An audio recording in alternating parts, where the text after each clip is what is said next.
تو جب اس طرح کے کام میں نبی پاک سے مدد مانگنا قرآن کی نگاہ میں شرک نہیں ہے بلکہ عین توحید ہے، تو اس کا مطلب ہے کہ ہم کہہ سکتے ہیں کہ توسل کے طور پر کسی امام یا نبی سے مدد مانگنا یہ قرآن کا دیا ہوا نظریہ ہے، یہ توحید افعالی کے منافی نہیں ہے۔ اس کے بعد اگلا جو سوال ہے 11 نمبر ہمارے پاس، وہ یہ ہے کہ ہم کئی جگہ پڑھتے ہیں، سنتے ہیں کہ انبیاء اور ائمہ معصومین علیہ السلام نے کئی ایک معجزات اور کرامات دکھائیں، مثلا عیسیٰ علیہ السلام مردوں کو زندہ کرتے تھے، یا نبی آخر الزمان علیہ السلام نے چاند کے 2 ٹکڑے کیے، اس کے علاوہ بہت سارے معجزات اور کرامات ہیں۔ تو کیا یہ تو نہیں کہا جائے گا کہ یہ کام تو اللہ کے کام ہیں، اور مثلا اس طرح انبیاء کی طرف نسبت دینا ان کاموں کی یہ کہیں توحید افعالی سے تو نہیں ٹکراتا؟ مہم سوال ہے کہ ہم ایک طرف سے قائل ہیں کہ اللہ تعالیٰ کے کاموں میں کوئی شریک نہیں، دوسری طرف سے کیسے ہم کہتے ہیں کہ عیسیٰ علیہ السلام مردوں کو زندہ کرتے تھے، یا نبی پاک صلی اللہ علیہ وسلم نے چاند کے 2 ٹکڑے کیے؟ تو اس کا جواب یہ ہے کہ ان معصوم ہستیوں نے جتنے بھی عادی کاموں سے ہٹ کر کام کیے ہیں، خارق العادہ جنہیں کہا جاتا ہے، معجزہ اور کرامت کہا جاتا ہے، ان کے بارے میں یہ عقیدہ رکھا جائے کہ کبھی یہ کام اللہ تعالیٰ ہی کرتا ہے لیکن ان کے ہاتھوں پہ ظاہر کرتا ہے، لیکن کبھی ان کو اذن دیتا ہے کسی کام کے کرنے کا، جیسے کہ قرآن مجید میں ہے وَتُبْرِئُ الْأَكْمَحَ وَالْأَبْرَصَ کہ تو یعنی اے عیسیٰ تو مادرزاد اندھے اور کوڑھی کو میرے حکم سے صحت یاب کرتے تھے، وَإِذْ تُخْرِجُ الْمَوْتَ بِإِذْنِي اور تم میرے ہی حکم سے مردوں کو زندہ کر کے نکال کھڑا کرتے تھے۔ تو یہ کام جو ہے وہ اللہ تعالیٰ کے کام ہے، لیکن بعض اوقات مصلحت کی وجہ سے معجزہ پیش کرنے کے لیے، کرامت دینے کے لیے، اپنے ولی کا مقام ظاہر کرنے کے لیے ان کو اذن دیتا ہے کہ کبھی کوئی اس طرح کا وہ کام انجام دے۔ تو لہٰذا یہ اس میں کوئی مشکل نہیں ہے کہ اللہ تعالیٰ کے اذن سے کوئی نبی یا امام کوئی اس طرح کا خارق العادہ فعل انجام دے، یہ توحید افعالی کے منافی نہیں ہے بلکہ اس کے ساتھ عین موافقت رکھتا ہے۔ 12واں سوال اس کے بعد ہمارے سامنے یہ آتا ہے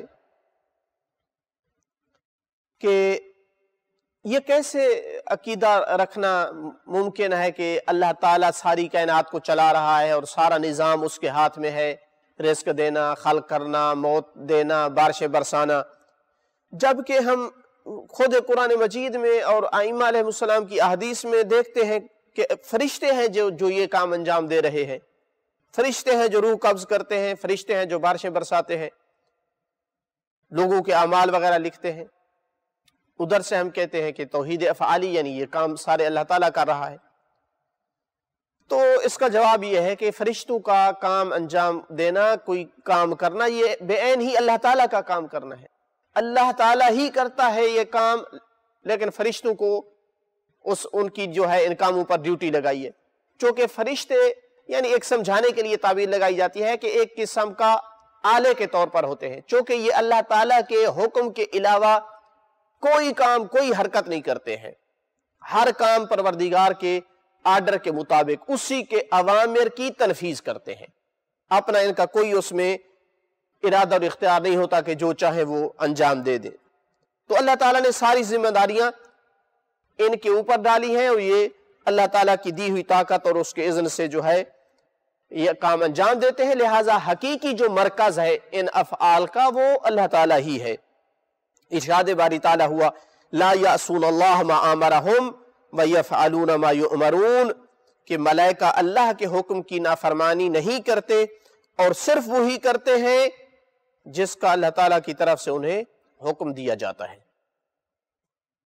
13 نمبر سوال یہ ہے اسی سے مربوط کہ کیا اولیاء خدا جیسے کہ انبیاء ہیں، ائمہ علیہ السلام ہیں، ان کی قبور کی زیارت کرنا، ان کی خوشی کے دنوں میں خوشی منانا، ان کی مصیبت کے دنوں میں مصیبت اور غم کا اظہار کرنا جیسا کہ ہم کرتے ہیں، یہ ان ہستیوں کی عبادت تو شمار نہیں ہوتی؟ یہ جو پہلے ایک دو سوال تھا وہ توحید افعالی سے تھا، یہ سوال توحید عبادی سے ہے، عبادت میں توحید۔ تو کیا یہ کام کرنا، ان کی قبور پہ جانا، زیارت کرنا، یا ان کی مصیبت میں مصیبت کرنا، خوشی میں خوشی منانا، یہ کیا ان کی عبادت تو نہیں ہے؟ تو اس کا جواب یہ ہے کہ ہرگز ایسا نہیں، یہ انتہائی غلط فکر اور ٹیڑھی عقل کا جو ہے وہ نتیجہ ہے کہ ایسے کاموں کو یہ اللہ کی عبادت کے مقابل ان ہستیوں کی عبادت شمار کیا جائے۔ اس کی وجہ یہ ہے کہ یہ ہستیاں، اس میں کوئی شک نہیں ہے کہ اللہ کی محبوب ترین ہستیاں ہیں، اور یہ جیسے جب زندہ تھے تو اپنے ذات کے ذریعے سے لوگوں کو اللہ یاد دلوایا کرتے تھے، تو دنیا سے جانے کے بعد بھی ان کی قبور، ان کی مزارات مقدسہ اللہ کی یاد کا ایک ذریعہ ہے۔ یہاں آ کر کتنے لوگ ان کی قبور کی زیارت کر کے توبہ کرتے ہیں، استغفار کرتے ہیں، اللہ کی عبادت کرتے ہیں۔ یہ زمین کے وہ ٹکڑے ہیں جہاں سب سے بڑھ کر اللہ کی عبادت کی جاتی ہے۔ تو کتنی غلط فکر ہے کہ کوئی کہے کہ ان ہستیوں کی زیارت کرنا یہ اللہ کی عبادت کے ساتھ شریک کرنا ہے۔ تو لہٰذا اللہ تعالیٰ اپنے خاص بندوں کی تعظیم کو پسند کرتا ہے، اور ان کے ذریعے سے جب اللہ کو لوگ یاد کرتے ہیں تو اس کو بھی اللہ تعالیٰ پسند کرتا ہے۔ تو حقیقت یہ ہوا کہ ایک مسلمان جب ان کی زیارت کرتا ہے تو وہ اللہ کو راضی کرنے کے لیے کرتا ہے، وہ اللہ کی عبادت کر رہا ہے، ان کی عبادت نہیں ہے۔ ان کی زیارت کر کے وہ اللہ کو راضی کر رہا ہے، اللہ سے ان کی زیارت کے واسطے سے اپنے گناہ معاف کروانا چاہتا ہے۔ ارشاد باری تعالیٰ ہوا، اور جو اللہ تعالیٰ کی نشانیوں کی تعظیم کرتے ہیں تو یہ دلوں کے تقوی کی علامت ہے۔ تو اس میں کوئی شک و شبہ نہیں ہے کہ انبیاء اور ائمہ ہدی علیہم السلام اللہ تعالیٰ کی نشانیوں میں سے، بلکہ بڑی نشانیوں میں سے ہیں، اس وجہ سے کہ اللہ تعالیٰ کی خاطر ساری زندگی ان ہستیوں نے گزاری، اور دنیا سے جانے کے بعد بھی اللہ کی یاد کا سب سے بڑا ذریعہ ہے۔ لوگ ان کو یاد کرتے ہیں تو اللہ کو یاد کرتے ہیں، ان کی قبور پہ آتے ہیں تو اللہ کو یاد کرتے ہیں، ان کا ذکر کرتے ہیں، مصیبت میں مصیبت بپا کرتے ہیں تو اللہ کو یاد کرتے ہیں۔ تو اللہ کی نشانیاں ہیں۔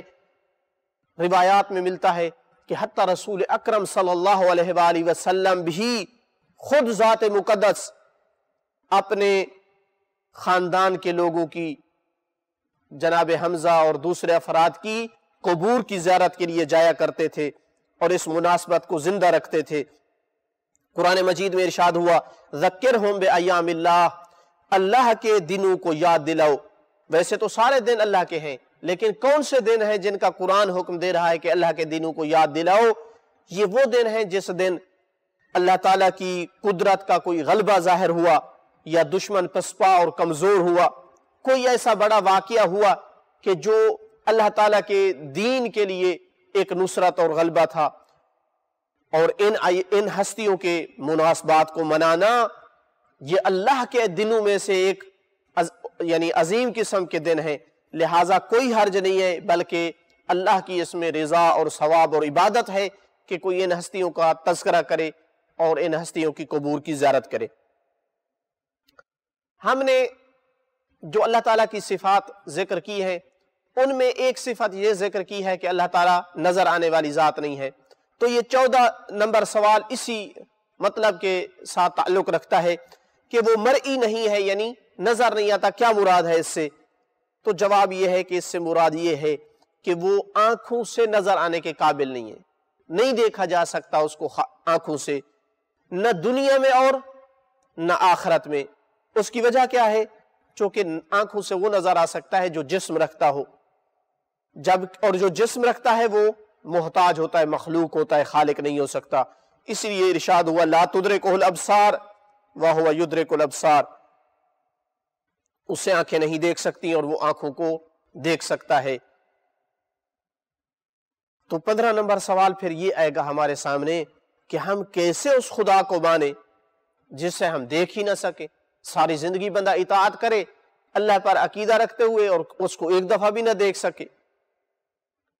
تو اس کا جواب یہ ہے کہ جن دلیلوں پر بنیاد رکھتے ہوئے ہم نے اللہ کو مانا ہے، وہ عقلی دلیل ہمیں مجبور کرتی ہے کہ جیسے اس کو مانا ہے، اس کے وجود کو کہ وہ ہے، اسی طرح ضروری ہے مانو کہ وہ جسم نہیں رکھتا ہے، یعنی دیکھنے کے وہ قابل نہیں ہے، نظر آنے کے قابل نہیں ہے۔ وہی عقل ہمیں اس بات پر مجبور کرتی ہے، کیونکہ جو چیز نظر آتی ہے وہ جسم رکھتی ہے، اور جسم رکھنے والی ذات خالق نہیں ہو سکتی، چونکہ جسم اپنی اجزاء کا محتاج ہوتا ہے، جسم ایک جگہ میں محدود ہوتا ہے، جسم کے وہ سارے عوارض ہوتے ہیں جو جسم والے مخلوقات کے ہوتے ہیں۔ قرآن مجید نے جو ہے وہ اللہ تعالیٰ کو کسی شے کی مشابہت سے بھی پاک قرار دیا ہے۔ اگر وہ جسم رکھتا ہوتا تو وہ دوسرے جسموں کی طرح ہوتا، جبکہ قرآن کہتا ہے لیسا کمثلہ شیء، کہ اس کی مثل کوئی چیز نہیں ہے۔ تو لہٰذا ضروری ہے کہا جائے کہ اللہ تعالیٰ ہے اور ایسا ہے کہ وہ نظر آنے کے قابل نہیں ہے۔ 16 نمبر سوال یہ ہے کہ ہم نے جو اللہ تعالیٰ کی اوصاف پڑھی ہیں صفات سلبیہ، ان میں یہ تھا کہ اس کا مکان نہیں ہے۔ اس پر کیا دلیل ہے کہ اس کا مکان نہیں ہے، کہ کوئی جگہ نہیں ہے جہاں وہ رہتا ہو؟ تو اس کا جواب یہ ہے کہ پھر وہی بات، مکان کی ضرورت اس سے ہوتی ہے کہ جس کا جسم ہوا کرتا ہے، اور وہ بھی محدود پیمانے پر ہو، تاکہ اس کے لیے مکان فرض کیا جائے، جبکہ اللہ تعالیٰ نہ جسم رکھتا ہے اور نہ ہی اس کی کوئی حد ہے۔ جب حد نہیں ہے تو مکان کیسے فرض کیا جائے؟ جب جسم نہیں ہے تو اس کے لیے مکان کیسے فرض کیا جائے؟ ارشاد باری تعالیٰ ہوا وَهُوَ الَّذِي فِي السَّمَاءِ إِلَٰهٌ وَفِي الْأَرْضِ إِلَٰهٌ، وہ تو ہر جگہ معبود ہے، آسمان ہوں اور زمین ہوں، ہر جگہ وہ معبود ہے۔ وَهُوَ مَعَكُمْ أَيْنَمَا كُنْتُمْ، تم جہاں بھی ہو وہ تمہارے ساتھ ہے۔ تو جو ہستی ہر جگہ موجود ہے اس کا مکان فرض نہیں کیا جا سکتا ہے۔ 17 نمبر سوال ہمارے سامنے یہ ہے کہ صفات سلبیہ میں جو ذکر کیا گیا ہے کہ وہ محل حوادث نہیں ہے، اس سے کیا مراد ہے؟ تعبیر تھوڑی سی مشکل ہے، محل حوادث نہیں ہے۔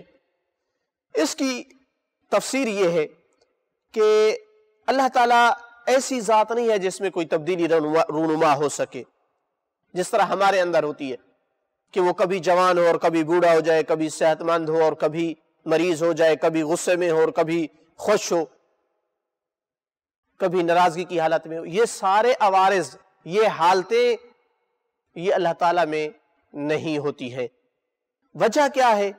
کیونکہ یہ حالتیں اس میں رونما ہو سکتی ہیں جو کامل نہ ہو، جس میں نقص ہوتا ہے، وہ نقص اس کا پورا ہوتا ہے مختلف حالتوں سے، جبکہ اللہ تعالیٰ غیر محدود ہے، ہر طرف سے کمال ہے، کوئی اس میں نقص نہیں ہے، کوئی حد نہیں ہے۔ یہ ایک بات، اور دوسرا یہ بھی ہے کہ یہ حالتیں اس ذات پہ آ سکتی ہیں جو محدود ہوتا ہے، جبکہ پروردگار غیر محدود ہے۔ جو محتاج ہوتا ہے اس پر یہ حالتیں آتی ہیں، اللہ تعالیٰ محتاج نہیں ہے، تو لہٰذا اس قسم کی تبدیلیاں اس کے حق میں متصور نہیں ہیں۔